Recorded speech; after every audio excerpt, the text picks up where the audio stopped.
Ayan. Papadyas uli. Patitigas uli yun mamaya.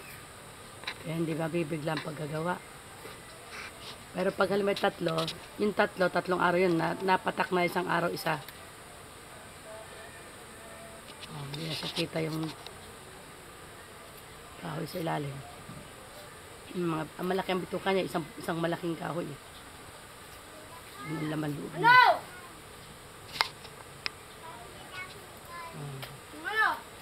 Next naman. Ayan. Lahat binutas-butas.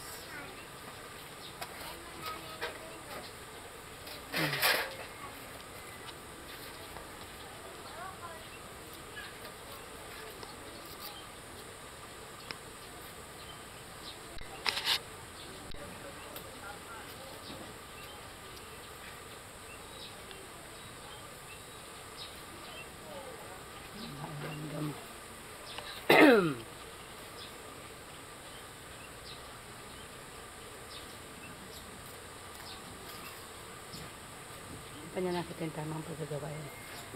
Hindi pa niya nakikita, basta kita yari na. Ngayon, kita-kita niya yung kasukan paggawa.